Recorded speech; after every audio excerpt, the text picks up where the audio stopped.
Sir ఆదిత్యం గారు నమస్తే అండి. సార్. నమస్తే సార్. ప్రకాష్ ఎలా ఉన్నారు? ఆల్ వెల్ అండి. అప్పటిలానే ఉన్నారు. లాహిరిలో సినిమా రోజు ఎలా ఉన్నారో కొంచెం దాదాపుగా అలాగే ఉన్నారు. ఇది ఎలా సాధ్యమైంది? 22 ఇయర్స్. ఇది ఎలా సాధ్యమైంది? 22 ఇయర్స్ అయిందండి. అవును. జస్ట్ డిసిప్లిన్, హార్డ్ వర్క్, కొంచెం మెంటల్ మేకప్ బాగానే ఉంది. మెంటల్ మేకప్ బాగానే ఉంది. కొత్త వర్డ్ ఇది. సో అది లైఫ్లో ఇంకా సాధించాలి, అది ఆలోచన చేసి ఇంకా హార్డ్ వర్క్ చేస్తున్నాను. ఓకే. ఇప్పటి వరకు మిమ్మల్ని లాహిరిలో ఆదిత్యవం అంటూ వచ్చారు. మీరు రీసెంట్గా చేసిన ఒక సినిమా ఆది పర్వం, అది త్వరలో పాన్ ఇండియా రేంజ్లో రిలీజ్ కాబోతుంది. ఆ సినిమా తర్వాత అందరూ ఆది పర్వం ఆదిత్యవం అంటారని చెప్పి ఆ యూనిట్ సభ్యులందరూ కూడా చెప్తున్నారు. వాళ్ళు అంత కాన్ఫిడెంట్గా చెప్తున్నారు. ఆ సినిమాలో ఏముంది? ఆ సినిమాలో మీరు చేసిన క్యారెక్టర్లో అంత మ్యాటర్ ఏముంది? ఫస్ట్ ఆఫ్ ఆల్, ఈ ఆది పర్వం సినిమా నాకు దొరకడం నా అదృష్టం. ఎందుకంటే ఇట్లాంటి క్యారెక్టర్స్ కానీ ఇట్లాంటి సినిమా ప్రతిరోజు అవ్వదు. సో ఆది పర్వంలో నా క్యారెక్టర్ వచ్చేసి ఒక బాహుబలి సినిమాలో కట్టప్ప క్యారెక్టర్ ఎలా ఉంది, okay, same type of character. కానీ ఆ ప్యాటర్న్లో ఉంది. కానీ యూత్లో కూడా ఒక యూత్ ట్రాక్ కూడా ఉంది దాంట్లో. సో ఫస్ట్ హాఫ్లో నేను యంగ్ కనిపిస్తున్నాను, సెకండ్ హాఫ్లో కొంచెం ఓల్డ్ క్యారెక్టర్. సో సినిమా ఒక పాన్ ఇండియా సినిమా, 5 లాంగ్వేజెస్లో. కొంచెం అమ్మవారి సెంటిమెంట్ మీద ఉంది. ఓకే, అమ్మవారి సెంటిమెంట్ మీద ఉంది. ఒక సోషో ఫ్యాంటసీ అనొచ్చు. Okay, socio fantasy. Same Kantara, Arundhati అట్లాంటి సినిమా అది. ఓకే. ఒక పీరియడ్ ఆఫ్ టైంలో జరిగిన కథ అన్నారు. సో ఒక గుడి చుట్టుపక్కన జరిగిన కథ అది, గుడి. ఓకే. సో నాకు చాలా హోప్లు ఉన్నాయి. మేబీ సినిమా మే కానీ జూన్లో రిలీజ్ అవుతుంది. ఓకే. ఆ సినిమా కోసం చాలా హార్డ్ వర్క్ చేశాను. ఒక కొత్త స్టైల్లో ఒక మాస్ క్యారెక్టర్ ప్లే చేశాను. ఒక తండ్రి కూడా ప్లే చేశాను ఫస్ట్ టైం, అంటే సెకండ్ టైం దహనం తర్వాత. దహనంలో కూడా అంటే ఒక యంగర్ వెర్షన్ ఉంటుంది, ఫాదర్ వెర్షన్ కూడా ఉంటుంది. ఓకే. సో అది ఒక కొత్త ఎక్స్పీరియన్స్ అది. ఆ సినిమా డైరెక్టర్ సంజీవ్ గురించి మీరేం చెప్తారు? అంతకుముందు మీరు ఎప్పుడు పనిచేయలేదు అనుకుంటాను అతనితో. సంజీవ్ గారులో ఉన్న క్లారిటీ కానీ, సంజీవ్ గారులో ఉన్న డెడికేషన్, ఆ ప్యాషన్ నేను చాలా తక్కువ డైరెక్టర్స్లో చూశాను. డెఫినెట్లీ ఒక మంచి డైరెక్టర్, ఒక రేంజ్ డైరెక్టర్ అవుతారు ఓకే ఫ్యూచర్లో 100%. ఈ ఆది పర్వం సినిమా నాకు సంజీవ్ గారికి కెరియర్లో ఒక టర్నింగ్ పాయింట్ ఉంటుంది. ఎందుకంటే ఒక మాస్ సినిమా, అది కూడా ఒక పెద్ద రేంజ్లో, 5 లాంగ్వేజెస్లో రిలీజ్ అవుతుంది. కొంత ఒక పీరియాడిక్ జోనర్ ఉంది, ఈ రోజు ఉన్న ట్రెండ్ ప్రకారంగా ఉంది. ఓకే. సో డెఫినెట్లీ నాకు నమ్మకం ఉంది సినిమా ఓటీటీ కానీ, శాటిలైట్ కానీ, బాక్స్ ఆఫీస్, ఈ 3 రకాలుగా కూడా హిట్ అవుతుంది. ఓకే, నా నమ్మకం. ఆ సినిమాలో మంచు లక్ష్మి గారు ఒక అద్భుతమైన ఫెరోషియస్ క్యారెక్టర్ చేశారు. ఆ క్యారెక్టర్ గురించి కూడా బాగా హైప్ ఉంది, అందరూ అవైటింగ్ దానికోసం చూస్తూ ఉన్నారు. ఆ సినిమాలో క్యూరియాసిటీ పాయింట్ అది. లక్ష్మి గారి క్యారెక్టర్ గురించి మీరేం చెప్తారు? మీరు అంటే క్యారెక్టర్ గురించి నేను ఎక్కువ చెప్పను, ఎందుకంటే అది నేను చెప్తే బాగాలేదు. కానీ ఒకటే చెప్తున్నాను, అంటే ఇప్పటి వరకు చాలా హీరోస్ వచ్చాడు మన తెలుగు ఇండస్ట్రీ నుంచి, పాన్ ఇండియా హీరోస్ అయ్యారు. కానీ ఫస్ట్ టైం ఒక హీరోయిన్ కూడా పాన్ ఇండియా హీరోయిన్ అవుతుంది. మంచు లక్ష్మి 100% ఆది పర్వం సినిమా తర్వాత ఒక పాన్ ఇండియా హీరోయిన్ అవుతుంది. So she is the backbone of the film, ఫ్రాంక్గా చెప్పాలంటే. సో మంచి ఎక్స్పీరియన్స్, చాలా ప్రొఫెషనల్గా ఉంది.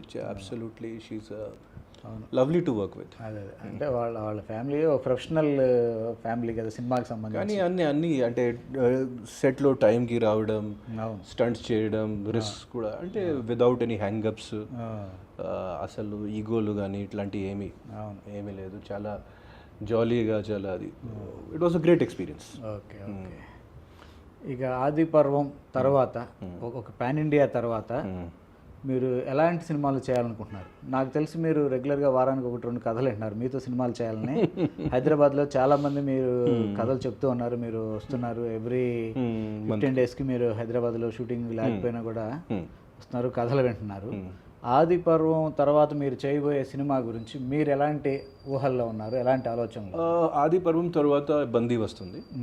సో బందీ అంటే ఇంతకుముందు చేశారు అది. మీరు ఒప్పుకోబోయే సినిమా ఎలా ఉండాలి అని? యాక్చువల్గా నేను కొంచెం యూత్ ట్రెండ్ ప్రకారంగా ఏదో సబ్జెక్ట్ కోసం నేను వెతుకున్నాను. ఇప్పుడు ఆ కరెక్ట్ సబ్జెక్ట్ నాకు ఇప్పటి వరకు దొరకట్లేదు, కరెక్ట్ ఆఫర్స్ కూడా. సో చేస్తే ఒక కమర్షియల్ సబ్జెక్ట్ ఇప్పుడు చేయాలి, మంచి కమర్షియల్, ఒక రీచ్ ఉన్న సబ్జెక్ట్, యూత్కి బాగా నచ్చిన సబ్జెక్ట్ చేయాలి. సో అది కోసం చూస్తున్నాను. అదే మీరు చాలా కథలు విని కూడా వద్దులే అని వదిలేయటం జరిగింది. అంటే నాకు ఇది అర్థం కాలేదు. అంటే of course all writers are good అండి, కానీ ఈరోజున్న ట్రెండ్ ప్రకారంగా కొంచెం ఆలోచిస్తే ఒక మంచి సినిమా యూత్ కోసం చేసుకోవచ్చు. బట్ ఐ డోంట్ నో ఎందుకు, రీజన్ తెలియదు నాకు. ఇప్పటి వరకు వచ్చిన స్క్రిప్ట్స్లో, నా దగ్గర వచ్చిన స్క్రిప్ట్స్లో అంటే కొన్ని స్క్రిప్ట్ చాలా మంచి స్క్రిప్ట్లు, కానీ ఆ స్టోరీలో అంత కమర్షియల్ వాల్యూ లేదు. అది నాకు అనిపించింది. It is my judgement. So అది ఇంకా ఏదైనా కొత్త సినిమా ఒప్పుకోలేదు. కాకపోతే మీరు ఒక రైటర్ కూడా, మీరు ఈ మధ్య ఒక బుక్ కూడా రాశారు, మహాభారతం. అంతేకాకుండా మీ గతంలో మీరు కొన్ని డైరెక్షన్స్ కూడా చేశారు. అవును. తాజాగా మీరు డైరెక్ట్ చేసిన ఒక హిందీ సినిమా సంత్ తుకారాం, అది almost ready to release, post production కూడా చివరి దశలో ఉంది. అంతేకాకుండా మిమ్మల్ని మీరు ప్రొజెక్ట్ చేసుకోవడానికి కూడా కొన్ని కథలు మీరు రెడీ చేసుకున్నారు. ఈ నేపథ్యంలో తెలుగులో మీ డైరెక్షన్లో మీ సినిమా ఇప్పుడు అంటే సార్, ఈరోజు సినిమాలో ప్రొడ్యూసర్ ముఖ్యం సార్. సో మంచి ప్రొడ్యూసర్ దొరికితే నేను డైరెక్షన్ చేస్తాను సార్. అదర్వైజ్ నాకు అంత అంటే తక్కువ బడ్జెట్లో కానీ ఒక ఇబ్బందితో డైరెక్షన్ చేసిన అసలు, ఎందుకంటే ఇట్ బికమ్స్ అంటే సెల్ఫ్ గోల్ లాంటివి ఉంటుంది.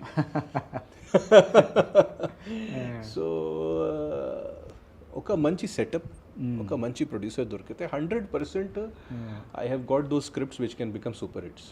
మీ దగ్గర ఆల్రెడీ అది నాకు 200% నమ్మకం ఉంది. చాలా స్క్రిప్ట్లు ఉన్నాయి, but I'm still looking for producers. And okay. ఇప్పటివరకు ఎన్ని సినిమాలు డైరెక్ట్ చేస్తారండి మీరు? ఇప్పటి వరకు నేను డైరెక్ట్ చేసిన 3 సినిమాలు రిలీజ్ అయింది. ఇంకో 2 సినిమాలు రిలీజ్ అవ్వలేదు. They are still there in the ready అవుతున్నాయి. సంత్ తుకారాం అయితే ఆల్మోస్ట్ రెడీ అయినట్టు. సంత్ తుకారాం, yes. ఇంకొక ఫెస్టివల్ ఫిల్మ్ మేళా, అది కూడా రిలీజ్ అవుతుంది. అది కూడా మేళా అన్టచబిలిటీ మీద ఉంది. మేళా. సో అది కూడా కంప్లీటే. సో ఫిల్మ్ ఫెస్టివల్ సర్క్యూట్కి పంపించాలి నెక్స్ట్ ఇయర్ నుంచి. ఓకే. లాస్ట్ ఇయర్ మీ ఆర్ట్ ఫిల్మ్ దహనం కూడా చాలా దాదాపు మోర్ దాన్ 25 ఇంటర్నేషనల్ అవార్డ్స్ ఏదో తీసుకుంది. అట్లాగే మీరు చేసిన కొన్ని ఫిల్మ్స్ అవార్డ్స్ బేస్డ్గా ఉన్నాయి, కానీ మీరు ఒక కమర్షియల్ హీరోగా సక్సెస్ అవ్వాలంటే అది కుదరదు కదా. మీరు డైరెక్ట్ చేసే సినిమా ఆర్ట్ ఫిల్మ్గా ఉండబోతుందా, కమర్షియల్ సినిమాగా ఉండబోతుందా? ఇప్పుడు ప్రస్తుతం సంత్ తుకారాం ఒక pure commercial cinema. Commercial cinema. ఎవరండి అక్కడ లీడ్ రోల్ యాక్ట్ చేసి? లీడ్ రోల్లో మరాఠీ సూపర్ స్టార్ సుబోధ్ భావే ఉన్నాడు. Subodh Bhave. Okay. So cinema హిందీలో ఉంది, కానీ మరాఠీ సూపర్ స్టార్కి he's apt for the role. Okay. ఎందుకంటే సంత్ తుకారాం నేటివిటీ మహారాష్ట్ర. ఓకే, అతను మరాఠీ కాబట్టి. సో తర్వాత సంజయ్ మిశ్రా, అరుణ్ గోవిల్ అంటే రాముడు, రామాయణ రాముడు చేశారు. ఓకే. ఇట్లాంటి చాలా యాక్టర్స్ ఉన్నారు. ఓకే. ముఖేష్ ఖన్నా, చాలా యాక్టర్స్ ఇట్లాంటి టోటల్ మంచి. అంటే భారతంలో భీష్మ టీవీ భారతం. ముఖేష్ ఖన్నా, అరుణ్ గోవిల్, చాలా పెద్ద కాస్టింగ్ ఉంది. సంజయ్ మిశ్రా ఈరోజు ఓటీటీలో #1 almost. Okay. Last year Filmfare best actor award కూడా వచ్చింది సంజయ్ మిశ్రా. సో ఇట్లాంటివి మంచి కాస్టింగ్ పెట్టాను ఆ సినిమాకి. సో అది 100% ఒక కమర్షియల్ సినిమా, దాంట్లో 7 సాంగ్స్ కూడా ఉన్నాయి. ఓకే. మేళా వచ్చేసి ఇట్ ఇస్ టోటలీ ఫెస్టివల్కి, ఫిల్మ్ ఫెస్టివల్ ఓన్లీ మాత్రం ఫెస్టివల్, దాంట్లో కమర్షియల్ 1% కూడా లేదు. ఓకే. ఫిల్మ్ ఫెస్టివల్ టార్గెట్ చేసి తీసిన సినిమా. ఓకే. అయితే తెలుగులో ఒక కమర్షియల్ సినిమా కోసం చూస్తున్నారు. 100%. ఎవరైనా డైరెక్టర్ వచ్చి కథ చెప్తే చేయొచ్చు, లేదా ఒక ప్రొడ్యూసర్ మీ డైరెక్షన్లోనే మీతో మీరే హీరోగా చేయాలన్నా కూడా చేయొచ్చు. ఓకే. ఇంకొకటి సినిమా కూడా మీ ఆది పర్వంతో పాటు రిలీజ్ ఒకటి రెడీ అవుతుంది, బందీ అనే ఒక సినిమా. అది కూడా షూటింగ్ పూర్తి అయిపోయింది. అది సింగిల్ క్యారెక్టర్, మీరు ఒక్కళ్ళే యాక్ట్ చేశారని విన్నాను నేను. ఏంటి ఒక్కళ్ళ మీద సినిమాకు 2 hours లేదా 2 hours 15 minutes రన్ చేయడం అనేది ఎంత టఫ్ ఉంటుంది. ప్లస్ ఒక్కడే ఆడిటోరియంలో, థియేటర్లో ప్రేక్షకులను ఎలా కూర్చోబెట్టగలరు? అది అంటే అది డిఫికల్ట్ టాస్క్. కానీ నేను సినిమా ఫస్ట్ కాపీ చూశాను. సో ఫస్ట్ కాపీ చూసిన తర్వాత ఐఎమ్ 100% కాన్ఫిడెంట్. ఓకే, ఒక పర్సన్ కూడా కదలరు, అంత ఉంది సినిమాలో. కానీ మెయిన్ పాయింట్ ఏంటంటే బందీ ఈరోజు ఉన్న ప్రధానమైన విషయం climate change, climate awareness, environmental విషయంలో ఉంది సినిమా. మన ఉన్న ఎన్వైరన్మెంట్కి కానీ ఇప్పుడు ఎలా చేంజ్ అవుతుంది అన్ని ప్రకృతి బేస్డ్, మానవుడు ధ్వంసం చేయటం అనే పాయింట్ అండి మెయిన్ అదే పాయింట్. సో 100% అగైన్ ఫ్రాంక్గా చెప్తున్నాను, ఆ సినిమాలో అంతా కమర్షియల్ పాయింట్స్ లేవు. బట్ డెఫినెట్లీ ఒక ఇంట్రెస్టింగ్, ఒక థ్రిల్లర్ సినిమా. 100% ఓటీటీలో వచ్చినప్పుడు కానీ థియేటర్లో ఉన్నప్పుడు ఇంట్రెస్టెడ్ ప్రతి పర్సన్ చూస్తారు. ప్రతి థియేటర్లో కూడా సక్సెస్ అవుద్ది అనే 100% మంచి రిలీజ్ చేస్తే, తక్కువ థియేటర్స్లో రిలీజ్ చేస్తే, కొంచెం పుషప్ చేస్తే, 100% తక్కువ షోస్లో రన్ చేస్తే ఒక లాంగ్ రన్ అవుతుంది సినిమాకి, బందీకి. మళ్ళీ బందీ కూడా ఒక పాన్ ఇండియా ఫిల్మ్ చెప్పొచ్చు. దానికి కూడా లాంగ్వేజ్ బ్యారియర్, సో ఎన్విరాన్మెంటల్ మీద కదా. కానీ మేము తెలుగు, హిందీ రెండు ఒకేసారి షూటింగ్ చేసాం. ఒకేసారి షూటింగ్ చేశారు? రెండు లాంగ్వేజెస్లో. So copy is different for Hindi and copy is different for Telugu. Okay, మీరు ఒక్కళ్ళే ఆర్టిస్ట్? ఓకే, ఎట్లా సార్ ఇది? కొన్ని వాయిసెస్ ఉన్నాయి సినిమాలో, టెలిఫోన్లో కానీ కొన్ని వాయిసెస్ ఉన్నాయి టెలిఫోన్లో కానీ. అది చూడాలి, అది ఒక కొత్త ఎక్స్పెరిమెంట్. ఈ రోజు ఆడియన్స్కి కావాలంటే ఒక ఎక్స్పీరియన్స్, ఒక అనుభవం, ఒక కొత్త అనుభవం. ఆడియన్స్కి ఏదైనా కొత్తదనం అంటే మనం చూపించాలి, అప్పుడు ఏదో ప్రాజెక్ట్ మీద ఇంట్రెస్ట్ అవుతుంది. సో ఆ బడ్జెట్లో ఆ ప్రొడ్యూసర్కి అది ఆ సబ్జెక్ట్ సెట్ అయింది. స్టోరీ స్క్రీన్ ప్లే నాది. స్టోరీ స్క్రీన్ ప్లే నాది. డైరెక్టర్ ప్రొడ్యూసర్ రఘు తిరుమల గారు. సో ఈజ్ అంటే ఇట్లాంటి సబ్జెక్ట్స్ చేయడం కూడా చాలా గొప్ప విషయం. అంతేగాని ఒక ప్రొడ్యూసర్ ఇట్లాంటి ఎక్స్పెరిమెంటల్ మూవీ చేయడం అనేది కూడా గట్స్ ఉండాలి. So hats off to Raghu Tirumala గారు. అంటే నేను ఇప్పుడు ఒక 10 మంది ఆర్టిస్టులు స్క్రీన్ మీద ఉండి, కమెడియన్స్ వాళ్ళందరూ ఎంటర్టైన్ చేస్తుంటేనే సినిమాలు సోమవారం రోజు కనపట్ల, ఫ్రైడే, సాటర్డే, సండే తర్వాత ఎంత పెద్ద డ్రాప్ అవుతుంది. మ్యాటర్ ఏంటంటే ఒక కనెక్ట్ ఉండాలి సినిమాలో. కనెక్ట్ ఉంటే 2 క్యారెక్టర్స్ అయినా సరే, 1 క్యారెక్టర్ అయినా సరే సినిమా నడుస్తుంది. యానిమేషన్ ఉన్నప్పుడు కూడా సినిమా నడుస్తుంది. ఆ కనెక్ట్ లేకపోతే సినిమాలో కొత్తదనం ఏంటి, ఆడియన్స్కి ఏదైనా పాయింట్లో కనెక్ట్ అవుతుంది, అది మెయిన్ పాయింట్ ఈరోజు. సో ఒక కనెక్షన్ ఉంది. ఇట్లాంటి సినిమాలు చాలా వచ్చాయి. అంటే హిందీలో experimental cinema 5 years back, 6 years back Raj Kumar Rao చేశాడు. ట్రాప్డ్ అని ఒక సినిమా. సో అది ఇంకో ప్యాటర్న్. కానీ మెయిన్ పాయింట్ ఏంటంటే ఆ సినిమా కమర్షియల్గా కూడా ఆ సినిమాకి కలెక్షన్స్ బాగానే వచ్చినాయి. అంటే ఆడియన్స్ని పట్టుకోవాలి. అవును sir, main thing. Ram Gopal Varma గారు కూడా ఎన్ని సినిమాలు చూడండి, ఒకే ఒక ఇంట్లో 2 క్యారెక్టర్స్తోనే పాటు చేశాడు. ఇప్పుడు బందీ తర్వాత, ఆది పర్వం తర్వాత తెలీదు నాకు అసలు ఫ్యూచర్లో ఏం నడుస్తుంది, ఏం జరుగుతుంది నాకు అస్సలు తెలియదు. నేను ఇప్పుడు వరకు ఒక కొత్త ప్రాజెక్ట్ కూడా ఒప్పుకోలేదు. సో కానీ ఆది పర్వం రిలీజ్ చూడాలి, బందీ రిలీజ్ చూడాలి, మంచిగా చేయాలి. నా తరపున కూడా నేను 100% ఎఫర్ట్ పెడతాను, పబ్లిసిటీ. సో అది తర్వాత చూద్దాం ఫ్యూచర్లో ఏంటి. అంతేకాకుండా మీరు ఈ మధ్య పెద్ద స్టార్ సినిమాలో ఒక కీ రోల్స్ చేస్తున్నారని, ఒకటి 2 చేయబోతున్నారని, ఇంకొక యంగ్ హీరోస్ సినిమాలో విలన్ కూడా చేస్తున్నారని విన్నాను. హీరోగా మీరు మంచి పొజిషన్లో ఉన్నారు, బిజీగా కూడా ఉన్నారు, సినిమాలు చాలా మంది మీతో చేయాలని వస్తున్నారు. మీరు అలాంటి డెసిషన్ తీసుకోవడానికి ప్రత్యేకమైన కారణం ఏదైనా? ఎందుకంటే సార్ ఈరోజు ముఖ్యంగా మంచి సినిమాల్లో కనిపించాలి. ఒక రేంజ్ ఉన్న సినిమాల్లో కనిపించకపోతే ప్రాబ్లం అవుతుంది. ఎందుకంటే నేను చేసిన maximum films off beat films, commercial films కాదు. So definitely I want to do negative roles also, ఎందుకంటే I can do all those kind. నా దగ్గర అంత వెరైటీ ఉంది ఒక పర్ఫార్మర్గా. So I think I can do all those మీ appearance కూడా ఇటు హీరోకి అటు నెగిటివ్కి కూడా సూటబుల్గా ఉంది. తర్వాత అంటే ఈరోజు అందరూ అదే చేస్తున్నారు, చాలామంది అంటే so many people are doing you know. So ఈరోజు అట్లాంటి లేదు. కానీ నాకు అంటే విజయ్ సేతుపతి గారు చేసిన సినిమాలు కానీ, విజయ్ సేతుపతి గారు చేసిన యాక్టింగ్, క్యారెక్టర్స్ సూపర్. ఆ గ్రాఫ్ చాలా అద్భుతంగా ఉంటుంది. గ్రాఫ్ అంటే అద్భుతంగా ఉంది. తర్వాత అంటే అట్లాంటి గ్రాఫ్ రావాలి. ఆల్రెడీ మీ గ్రాఫ్ స్టార్ట్ అయినట్టుంది, మీరు 1-2 సినిమాలు కమిట్ అయినట్టున్నారు. ఇప్పుడే మీరు సో ఆ విజయ్ సేతుపతి చేసిన టైప్ ఆఫ్ యాక్టింగ్ కానీ, ఆ టైప్ ఆఫ్ క్యారెక్టరైజేషన్తో పాటు వెళ్తే ఇంకా బెటర్ అవుతుంది. మీకు ప్లస్ హిందీలో కూడా మంచి, హిందీలో ఈరోజు సార్ యాక్చువల్గా లాంగ్వేజ్ బరియర్ పోయింది, గుర్తింపు ఉంది. ఆల్రెడీ అక్కడ కూడా కొన్ని సినిమాలు డైరెక్ట్ చేశారు. అది ఒక సస్పెన్స్ సినిమా, మీరు ప్రొడ్యూసర్గా కూడా ఉన్నారు. క్షణం అనేది థ్రిల్లర్ మూవీ ఏదో ఒకటి 2016లో ఫ్రెండ్ రిక్వెస్ట్ హిందీలో చేసిన సినిమా సార్. అది ఒక సస్పెన్స్ థ్రిల్లర్ ఏం లేదు, క్షణమా లేకపోతే అలాంటిది ఏదో ఒక సినిమా ఉంది. మీ ఫ్రెండ్ మీరు కలిసి ప్రొడ్యూస్ చేశారు.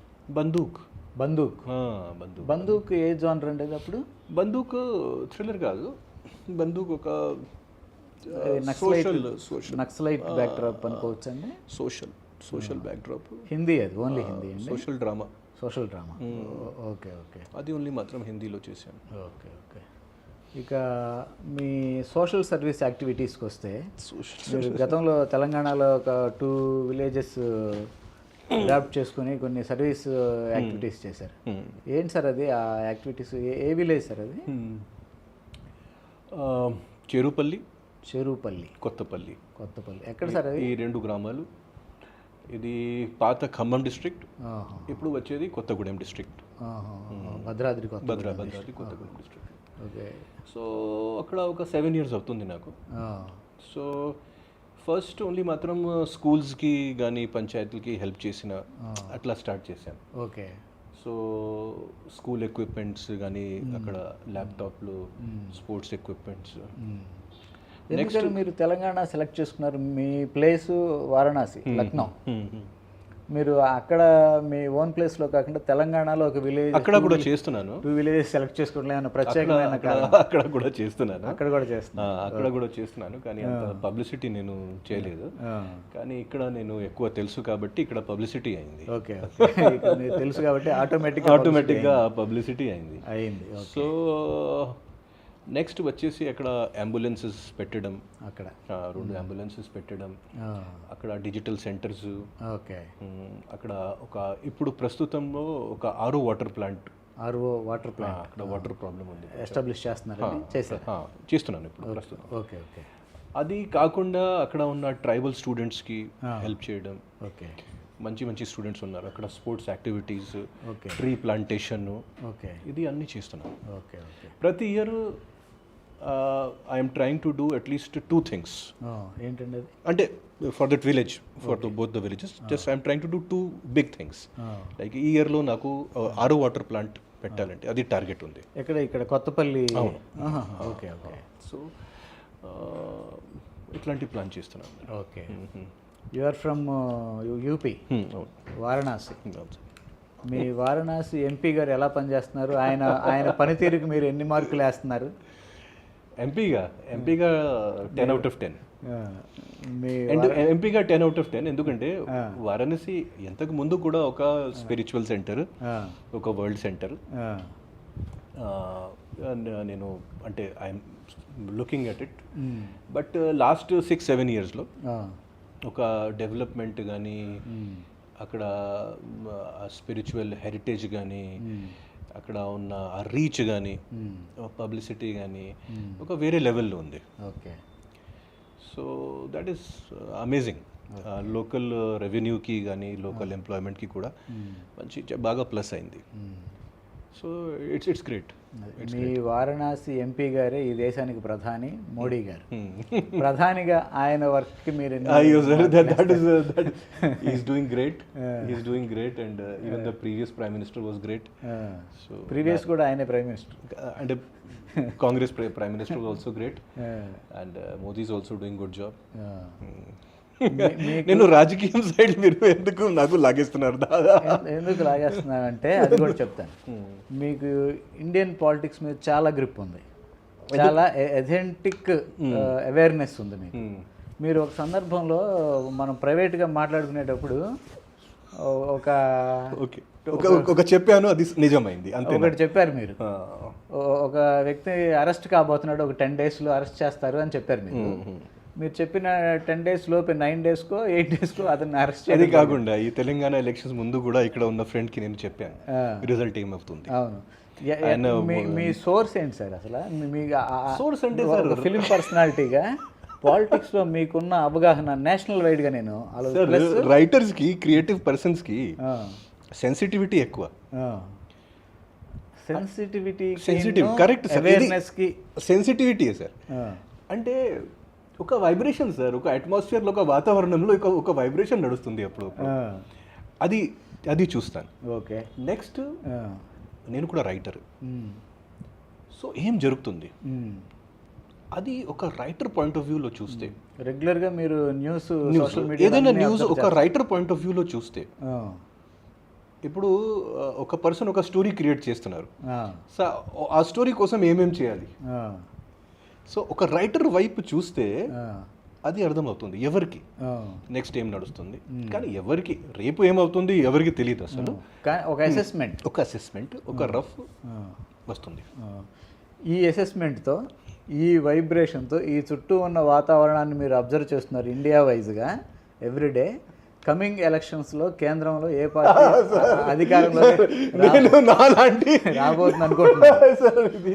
ఇది సార్ మీరు ఒక ఆస్ట్రాలజర్కి కానీ ఒక జ్యోతిష విజ్ఞానం తెలిసిన వ్యక్తికి ఆస్ట్రాలజర్ని అడగటం అనేది ఒక పాయింట్ సార్. ఎందుకంటే నేను పర్టికులర్గా మీరు బిఫోర్ 8 days ఒక బిగ్ థింగ్ మీరు అంచనా వేయగలిగారు కదా, ఒక వైబ్రేషన్తో అంచనా వేయగలిగారు, చుట్టూ ఉన్న వాతావరణం ద్వారా మీరు అంచనా వేయగలిగారు. కాబట్టి ఇప్పుడు ఇండియాలో ఉన్న ఒక అట్మాస్ఫియర్ని, పొలిటికల్ సినారియోని అనలైజ్ చేస్తూ మీ నేను చెప్తున్నాను. ఎందుకంటే అది నా ఫీల్డ్ కాదు, కానీ నేను ఒకటే చెప్తున్నాను.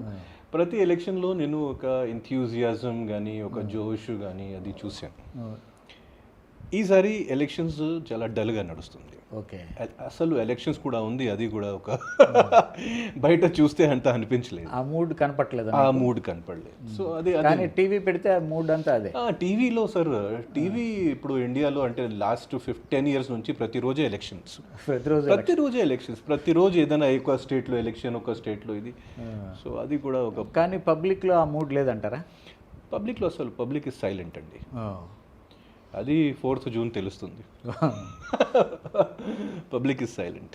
అయితే యూపీలో ఒక వారణాసి పర్సన్గా మీకు దగ్గర రిలేషన్స్లో, దగ్గర ఫ్రెండ్స్లో సమాజ్వాదీ పార్టీలో మీకు సన్నిహితులు ఉన్నారు, యూపీలో. బీజేపీలో ఉన్నారు, బీజేపీలో ఎక్కువ, కాంగ్రెస్లో కూడా ఉన్నారు. మీకు పాలిటిక్స్ మీద చాలా ఇంట్రెస్ట్ ఉంది. మీరు గట్టిగా ట్రై చేస్తే యూపీ మొన్న జరిగిన అసెంబ్లీ ఎలక్షన్స్లో కానీ, ఇప్పుడు ఎంపీ ఎలక్షన్స్లో కానీ మీరు పోటీ చేయగలిగి ఉండే వాళ్ళు. ఓన్లీ మాత్రం యూపీ కాదు, ఇది ఒక కొత్త ఇన్ఫర్మేషన్ మీకు ఇస్తున్నాను. తెలంగాణ కూడా, తెలంగాణ ఏపీ ఉన్నప్పుడు కూడా, యూనిఫైడ్ ఏపీ ఉన్నప్పుడు కూడా, సమైక్య, నాకు 2 నేషనల్ పార్టీస్ నుంచి ఓపెన్ ఆఫర్స్. నేను చూచాయిగా విన్నాను, ఇది కరెక్ట్గా తెలియదు. ఓపెన్ ఆఫర్స్ 2 నేషనల్ పార్టీస్ నుంచి టికెట్ ఆఫర్ చేశారు. ఓపెన్ ఆఫర్స్, టికెట్ కాదు కానీ ఒక పోస్ట్ కానీ ఏదో, మీరు పార్టీలోకి రమ్మని. మీరు అప్పుడే వెళ్ళుంటే ఇప్పుడు పొలిటికల్గా మీరు బాగా, అది నా ఫీల్డ్ లేదు సార్. స్టార్డమ్లో ఉండేవాళ్ళు అందులో. అది నా ఫీల్డ్ లేదు సార్, కానీ it is not my field. ఎందుకంటే నా ఫీల్డ్ వేరు field. Politics sir, if someone is there in cinema industry, పాలిటిక్స్కి ఎందుకు వెళ్ళాలి? పాలిటిక్స్కి వెళ్ళాలి మెయిన్లీ జనాలు సేవల కోసం. Okay, so if one is capable, మనం సినిమా ఇండస్ట్రీలో కూడా ఉన్నప్పుడు కూడా మంచి మెసేజెస్ ఇవ్వచ్చు, జనాలు సేవలు చేసుకోవచ్చు. అదే సో దానికోసం పాలిటిక్స్కి ఎందుకు, పాలిటిక్స్కి వెళ్ళాలంటే అంటే ఒక అది నాకు కొంచెం ఫ్రాంక్గా చెప్పాలంటే ఈగోయిజం అది అనిపిస్తుంది. అంటే కొంచెం ఒక పార్టీలో ఉంటేనే, ఒక పవర్లో ఉంటే కొంచెం బెటర్ సర్వీసెస్ ఇవ్వచ్చు కదా అనేది ఒక పాయింట్. అది నాకు ఎప్పుడైనా అనిపించలేదు. మీకు అనిపించలా? అస్సలు. ఎందుకంటే వరల్డ్లో ఎంత మంచి మంచి సోషల్ రిఫార్మర్స్ కూడా ఉన్నాడు, వాళ్ళు పాలిటిక్స్కి కానీ ఇది దానికి ఎవరు టచ్ చేయలేదు. నాకు మంచి ఫ్రెండ్, నాకు మెంటర్ లాంటి Nobel prize winner Kailash Satyarthi, ఆయన ఎప్పుడైనా పాలిటిక్స్కి వెళ్ళలేదు. చిల్డ్రన్ కోసం, పిల్లల కోసం ఆయన ఒక 10 years నుంచి 15 years 20 30 40 years నుంచి వర్క్ చేస్తున్నారు. Kailash Satyarthi. Kailash Satyarthi. So is like a mentor to me. ఆయన సోషల్ వర్క్లో చాలా గైడ్ చేస్తారు. ఆయనతో మీకు డైరెక్ట్ ఇంటరాక్షన్? Mentor almost. ఆయన కోసం నేను కూడా చాలా ప్లేసెస్లో ప్రమోట్ చేశాను, ప్రమోషన్స్ కూడా చేశాను. ఆయన చేసిన ప్రతి యాక్టివిటీలో నేను ఉన్నాను. ఓకే. సో అయితే ఇప్పుడు పాలిటిక్స్లోకి లేకపోయినప్పటికీ కూడా భవిష్యత్తులో మీకున్న పొలిటికల్ ఎంథూజియాజం నాకు అర్థమైంది కాబట్టి 29 సార్, ఇండియాలో ప్రతి పర్సన్కి పాలిటిక్స్లో నాలెడ్జ్ ఉంది. ఇండియాలో ప్రతి పర్సన్, ప్రతి పాన్ షాప్లో కానీ ప్రతి చాయ్ షాప్లో కూడా అదే మ్యాటర్. Politics, cinema, cricket.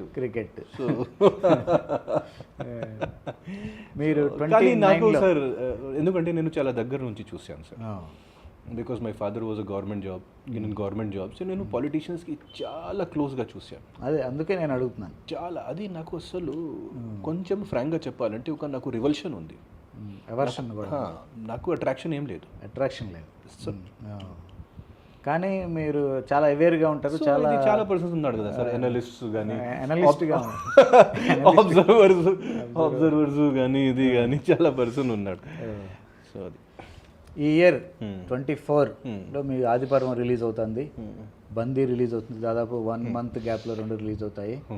మీరు డైరెక్షన్ చేసినటువంటి సినిమా సంతుకారం రిలీజ్ అవుతుంది. ఈ సంవత్సరం మీకు ఎలా ఉండబోతుంది? ఈ మధ్య ఉన్న ఉగాది తర్వాత, ఉగాది సమయంలో రాశి ఫలాలు ఏమన్నా చూసుకున్నారా?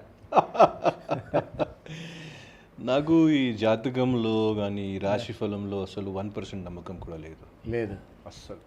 సో నేను చూడను, కానీ but I do believe in time అండి. I do believe in time. టైంకి ఒక పవర్ ఉంటుంది, దాంట్లో డౌట్ లేదు.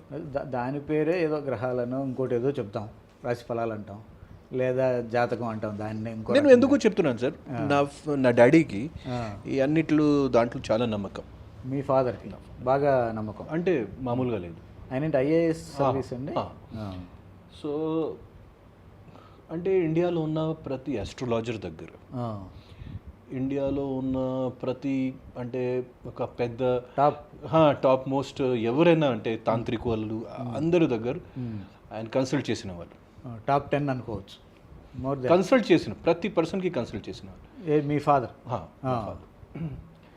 ఆయన కెరియర్ గురించి, నా కెరియర్ గురించి, ఆయన హెల్త్ గురించి, నా కోసం, నా హెల్త్.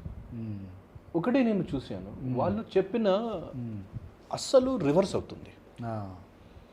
ఒక్కసారి కాదు, ఎన్నిసార్లు నేను చూసాను. సో తర్వాత చెప్పిన పాజిటివ్ పాయింట్స్ అవ్వచ్చు వద్దు అంటే, బట్ నెగటివ్ పాయింట్స్ 50% టైమ్స్లో 100% అవుతుంది. సో అది ఎందుకో సో నాకు అంత నమ్మకం లేదు సార్ దాంట్లో. పోనీ మీ చుట్టూ ఉన్న అట్మాస్ఫియరు, మీ జరుగుతున్నది, మీ కెరీర్లో విషయంలో ఏం జరుగుతుందో మీకు తెలుసు. ఎలా ఎక్స్పెక్ట్ చేస్తున్నారు ఈ ఇయర్? నేను కొంచెం నేను అంటే already sir I mean quiet comfortable position, కానీ ఒక cinema industry is basically commercial industry, ఒక కమర్షియల్ ఆర్ట్. సో ఒక కమర్షియల్ ఆర్ట్ చేయడానికి ఈరోజు కామర్స్ కావాలి, ఫైనాన్స్ కావాలి. సో ఒక డైరెక్టర్గా కానీ ఒక యాక్టర్గా I want to work in more big budget films, so that I can create what I want to. ఎందుకంటే ఆ ఫైనాన్స్ కానీ ఆ కామర్స్ లేకపోతే we cannot create in cinema. మేము we can do experiments, Bandi లాంటి ఎక్స్పెరిమెంట్స్ చేసుకోవచ్చు. బట్ ఒక పెద్ద రేంజ్కి వెళ్ళాలంటే, ఒక ఆల్ ఇండియా రేంజ్ కానీ, ఒక వరల్డ్ రేంజ్కి ఒక కమర్షియల్ ఒక కలెక్షన్స్ మంచి కలెక్షన్స్ ఉండాలంటే we need good backup.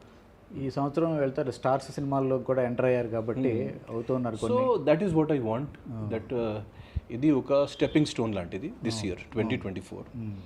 From 2025 I hope that it will keep on. ఇది స్టెప్పింగ్ స్టోన్, అది take off. Yes take off ఒక తెలియదు కానీ డెఫినెట్లీ అదే ఆది పర్వం అనేది today we are living in best times అండి. ఈ రోజు అంటే ఒక కొత్త స్టార్ సినిమా కూడా 100 crores కలెక్ట్ చేస్తుంది like Tillu square. And even in Hindi non star films కూడా 300 crores 400 crores కలెక్ట్ చేస్తుంది non star films. So we're living in best times అండి. Audience is looking for content, good entertainment, good experience, good concept, good experience. So ఎవరైనా ఇస్తే వాళ్ళకి problem లేదు. So even super star films can fail and any one's film can become hit. So నేను చాలా హోప్ఫుల్గా ఉన్నాను. అలాంటి atmosphere. Yes నేను చాలా హోప్ఫుల్గా ఉన్నాను. ఓకే, రైట్ అండి, thank you so much. Cinema విషయాలు, పొలిటికల్ విషయాలు కూడా చెప్పారు. మీ వారణాసి ఎంపీ గారి గురించి కూడా చెప్పారు.